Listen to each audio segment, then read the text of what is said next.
Y aconteció andando el tiempo, que Caín trajo del fruto de la tierra una ofrenda a Jehová. Y Abel trajo también de los primogénitos de sus ovejas, y miró Jehová con agrado a Abel y a su ofrenda, pero no miró con agrado a Caín ni a la ofrenda suya. Génesis 4, 3-5. ¿Qué pasa cuando la historia más antigua que tenemos no es solo una historia? ¿Qué pasa si el asesinato de Abel a manos de su hermano Caín no fue simplemente un crimen pasional, sino la marca fundacional de algo mucho más profundo y mucho más oscuro? Este es el relato del primer homicidio en la Biblia. Pero también es un espejo, un símbolo, un secreto escondido a plena vista.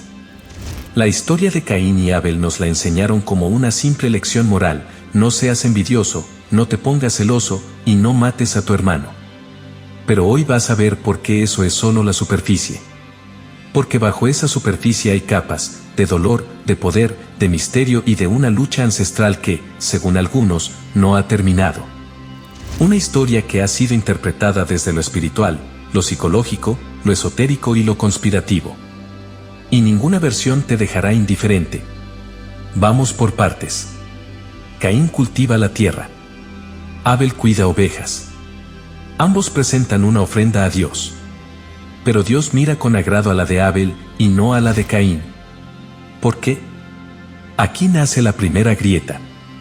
La Biblia no dice directamente por qué Dios rechazó la ofrenda de Caín. Solo dice que no la miró con agrado. Y eso lo cambia todo. Porque a veces, lo que no se dice, grita más fuerte.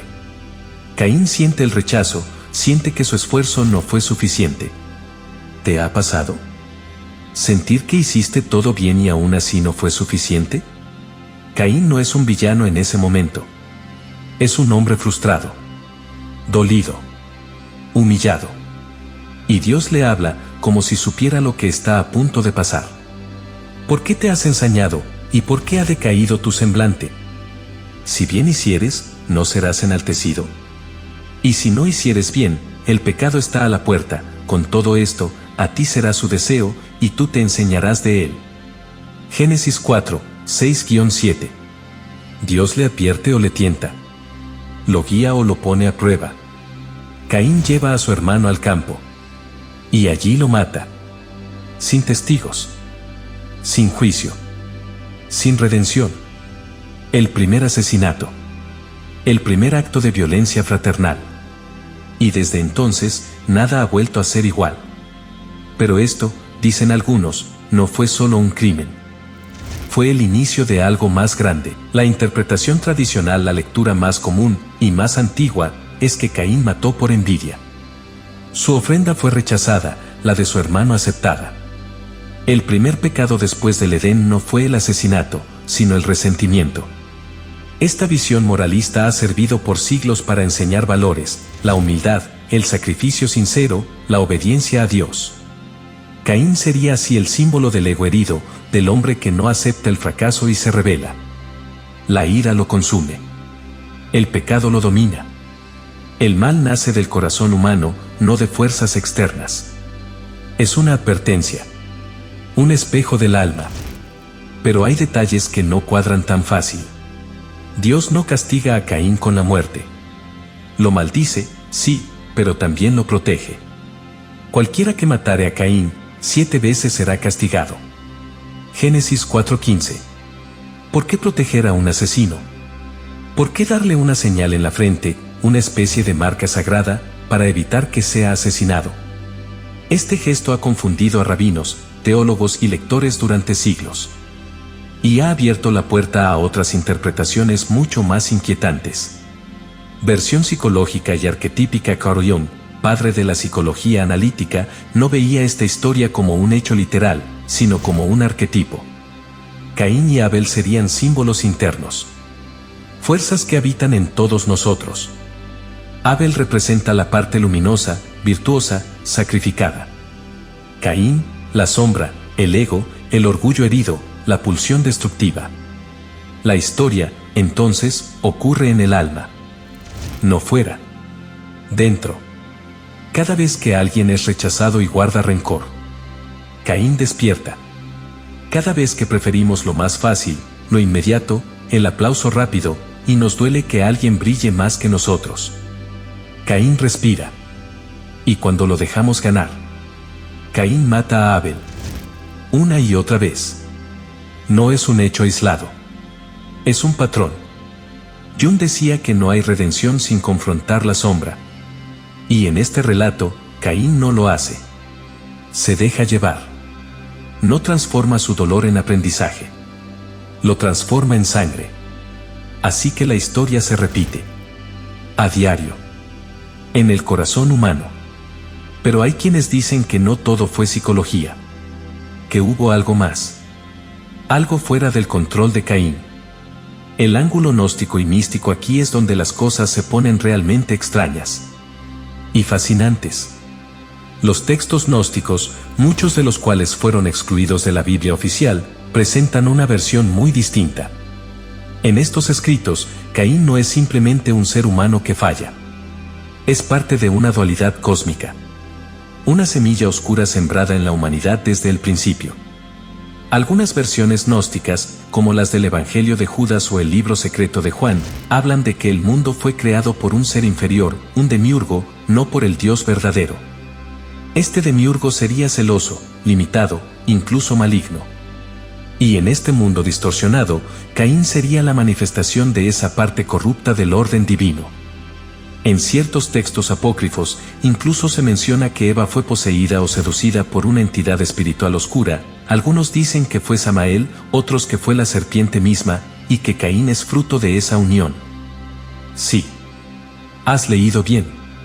Según estas fuentes, Caín no sería hijo de Adán, sino de una fuerza caída. Esto explicaría, según ellos, por qué Dios rechaza su ofrenda. No por la calidad del sacrificio, sino por su naturaleza. Caín vendría marcado desde antes. Sería parte de una línea distinta, ajena a la voluntad divina pura. Una línea maldita. ¿Y entonces? ¿Fue Caín víctima de una carga que nunca pidió? ¿Un peón en un juego cósmico que no entendía?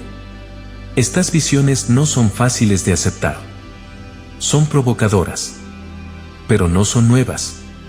Circulan desde hace siglos en tradiciones esotéricas, cátaras, cabalísticas. Y podrían cambiar por completo como vemos la historia del bien y del mal. Volvamos por un momento a esa idea estremecedora, ¿y si Caín no fue el primer asesino humano, sino el primer eslabón de una línea separada? ¿Y si no fue solo un crimen pasional, sino una fractura en el tejido espiritual de la humanidad? Muchos textos gnósticos, que fueron prohibidos, quemados o censurados durante siglos, nos hablan de una humanidad dividida desde su inicio, dos linajes. Dos naturalezas. Dos formas de ser. Caín y Abel serían las caras opuestas de una misma creación. Uno nace del espíritu, otro de la carne. Uno del amor divino, otro de la distorsión caída. Y esta idea ha tenido ecos en corrientes místicas posteriores. La Cábala, por ejemplo, tiene sus propios secretos respecto a Caín. En algunas interpretaciones del Zohar, se sugiere que Caín representa la severidad sin misericordia, el poder que destruye cuando se separa del equilibrio. Abel, por su parte, sería la misericordia sin justicia, la bondad pura pero vulnerable. Y en medio de esa tensión, la humanidad entera. La marca de Caín, maldición o bendición. Y puso Jehová señal en Caín, para que no lo matase cualquiera que le hallara. Génesis 4:15. Piénsalo, ¿qué clase de marca protege a un asesino? ¿Y por qué Dios haría eso? Algunos estudiosos han sugerido que esta marca era una especie de estigma visible, como una advertencia. Otros, que era una protección mística. Pero entre las corrientes esotéricas hay otra idea más radical. Caín fue marcado, para ser preservado. Porque tenía un rol que cumplir. Porque, según ciertas lecturas, era el portador de un conocimiento ancestral. Uno que debía sobrevivir. ¿Estaba Caín ligado a secretos antiguos? ¿A tecnologías o saberes que los hombres comunes no debían conocer? No es una teoría moderna.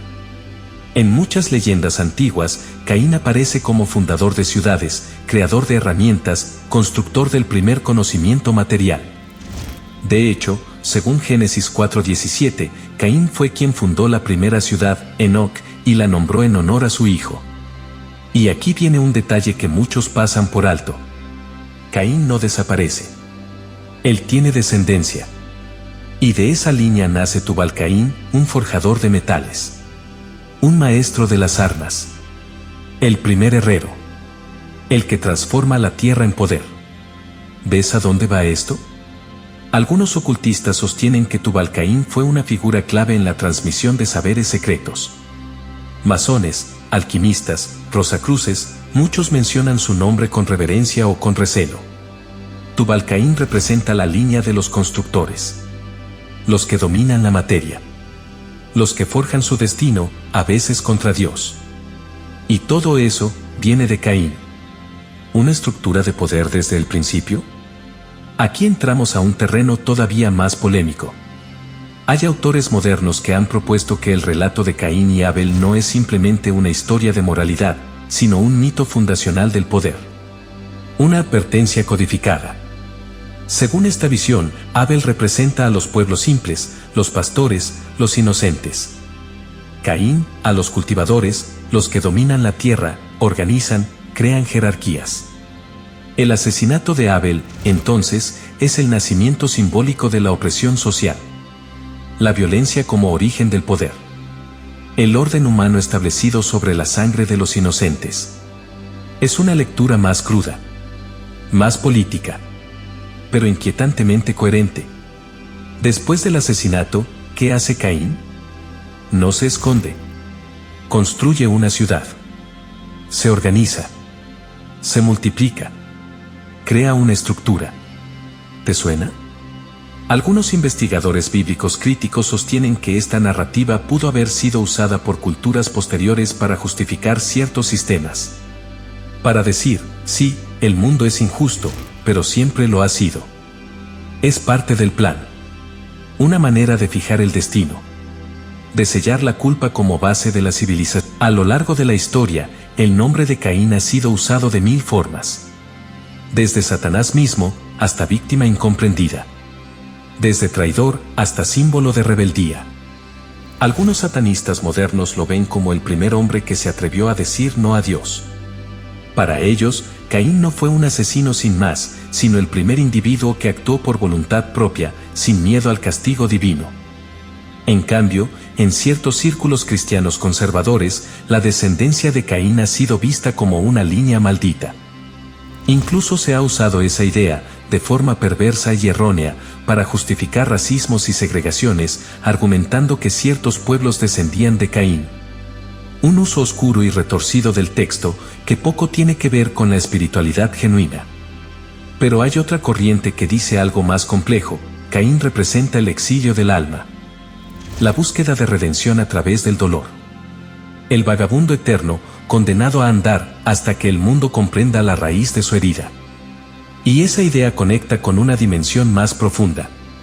Porque quizá el problema no sea solo Caín, sino lo que ignoramos en nosotros cuando lo leemos. Hasta hoy, seguimos matando a Abel. Cada vez que alguien con poder aplasta a otro con menos. Cada vez que una injusticia es silenciada.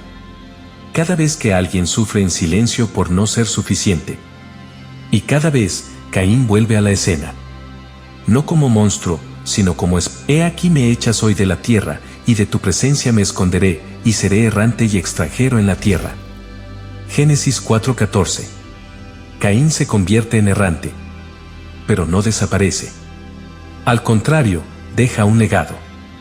Y ese legado, según algunos, se infiltra en la historia como una corriente oculta, una herencia silenciosa que ha dado forma a estructuras de poder, a imperios, a logias, incluso a ideologías modernas. Esto es lo que proponen las teorías conspirativas y exegéticas alternativas, que el relato de Caín y Abel no solo narra el origen del mal, sino que codifica quienes tienen el poder y por qué lo tienen. A lo largo de la historia, han existido mitos sobre linajes ocultos. Grupos que descienden, no biológicamente, sino espiritualmente, de Caín. Portadores de un conocimiento antiguo, pero también de una ambición desmedida. Organizaciones que entienden que el control no se impone con violencia visible, sino con sistemas.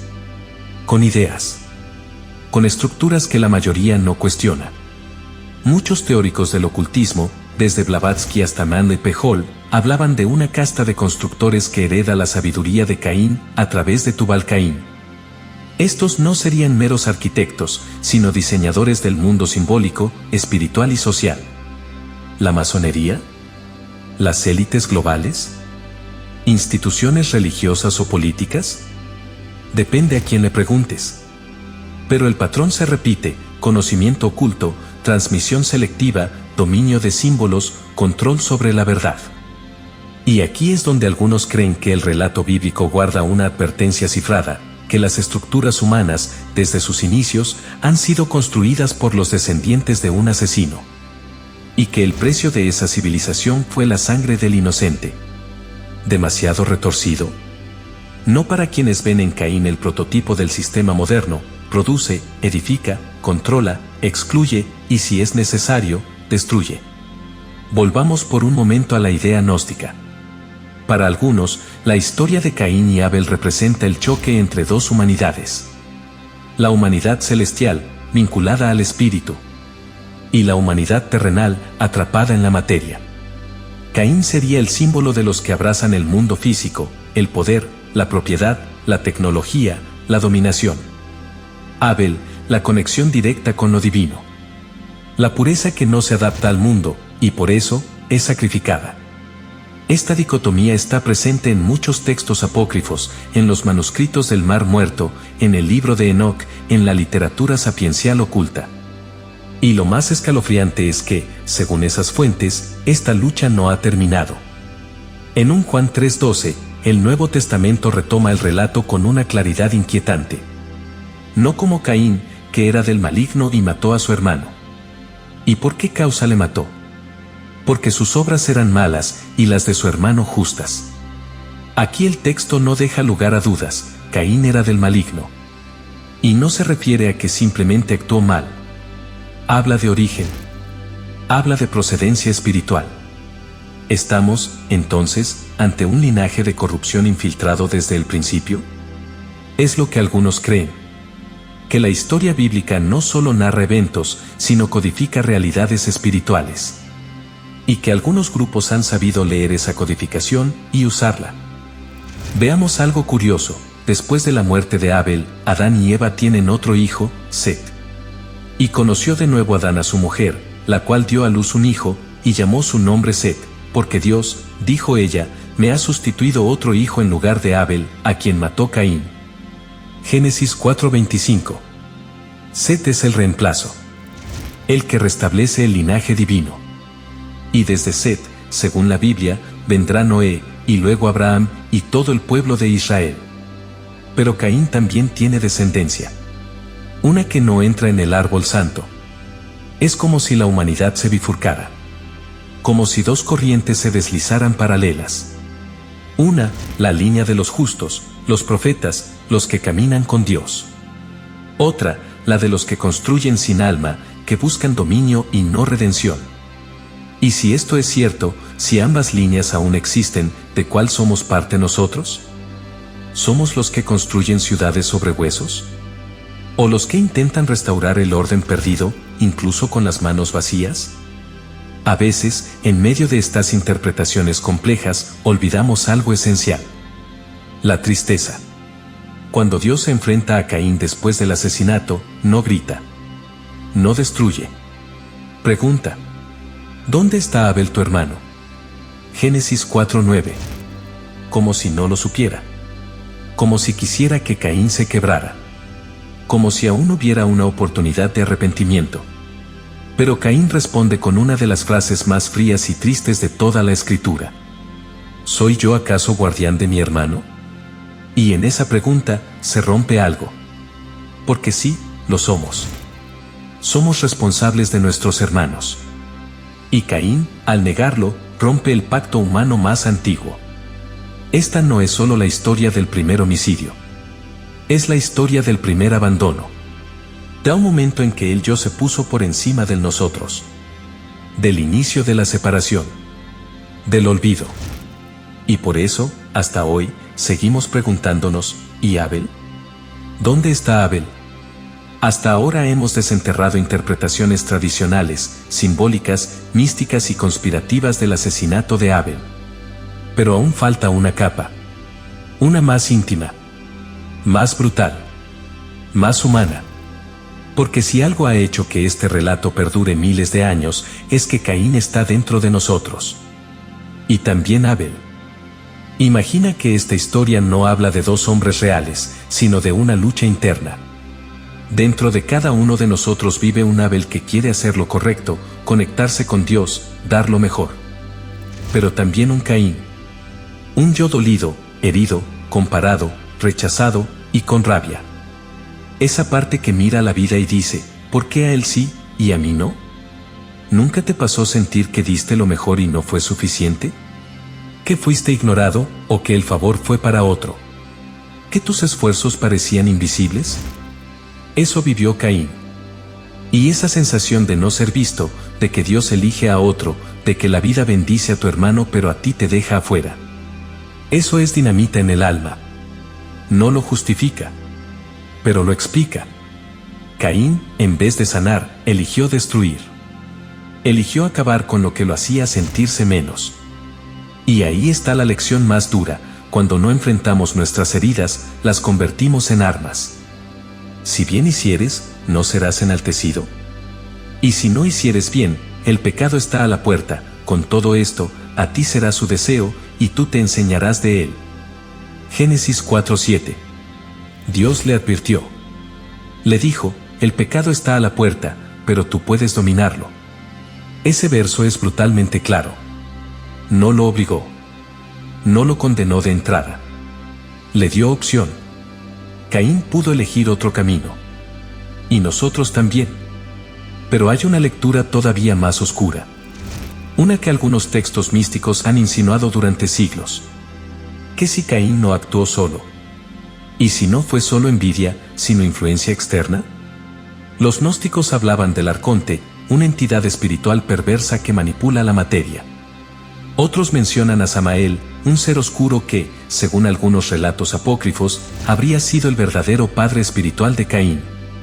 Una figura caída, un adversario disfrazado de sabiduría, que planta en el alma humana la semilla del orgullo, del rechazo y del odio. En ese contexto, el asesinato de Abel ya no es solo humano. Es el primer acto de una guerra invisible entre dos reinos. Un acto influenciado por fuerzas que nos superan, pero que usan nuestras heridas como puertas de entrada. Vosotros sois de vuestro padre el diablo, y los deseos de vuestro padre queréis hacer. Él ha sido homicida desde el principio. Juan 8:44. Jesús no usa estas palabras al azar. Dice que el diablo fue homicida desde el principio. ¿Y cuál fue el primer homicidio registrado? Caín matando a Abel. ¿Es esa una pista directa? ¿Un eco que apunta a una influencia maligna desde el comienzo? Sea cual sea la interpretación, lo cierto es que este crimen fue más que un acto de sangre. Fue un cambio de rumbo. Una ruptura. Después del asesinato, Caín escucha su condena. Ahora, pues, maldito seas tú de la tierra, que abrió su boca para recibir de tu mano la sangre de tu hermano. Génesis 4:11. La tierra, esa que Caín cultivaba, ya no le dará más frutos. Es como si la propia creación lo rechazara. Y aquí está lo simbólico y tremendo: el asesino pierde conexión con la tierra. Ya no puede sembrar, ni cosechar. Ya no pertenece a nada. Es el precio del odio, la desconexión. Lo más triste es que, después de todo, Caín aún muestra miedo. Mi castigo es mayor de lo que puedo soportar. Génesis 4:13. Sí. El mismo que levantó la mano contra su hermano. Ahora tiembla. Ahora suplica. No por arrepentimiento, sino por temor a ser tratado como trató a su hermano. Y aún así, Dios no lo destruye. Lo marca. Lo protege. Lo deja vivir. ¿Por qué? Nadie lo sabe a ciencia cierta. Pero quizás sea porque incluso el asesino lleva algo de Dios en su interior. Porque incluso en su caída, hay algo que aún puede redimirse. Porque, al final, Caín no fue el único que falló. La historia de Caín y Abel es tan poderosa porque nos deja sin respuestas fáciles. No hay héroes claros. No hay villanos simples. Hay dolor. Hay celos. Hay libertad. Y hay consecuencias. Nos muestra que el verdadero conflicto humano no está en los grandes eventos, sino en los pequeños rechazos, los silencios no hablados, las heridas no sanadas. Y que cuando esas heridas mandan, terminamos matando a Abel. Una y otra vez. La pregunta es, ¿vamos a seguir alimentando a Caín en nosotros? ¿O vamos a ser capaces de escucharlo antes de que sea demasiado tarde? Si este relato te hizo pensar, si te removió algo por dentro, si sentiste que hay verdades aquí que no se dicen en ningún otro lado, entonces no te vayas en silencio. Da like, suscríbete y activa la campana para no perderte los próximos episodios. Este canal no está aquí para repetir lo de siempre. Está para cuestionarlo todo. Para abrir los ojos. Para contar lo que otros prefieren callar. Comparte este video con alguien que se atreva a mirar más allá del texto. Que no tenga miedo de enfrentarse a preguntas incómodas. Porque lo que acabas de escuchar no es solo una historia antigua. Es una advertencia viva. Es un espejo. Y es hora de que más personas lo vean. Gracias por estar aquí. Nos vemos en el próximo capítulo, si te atreves.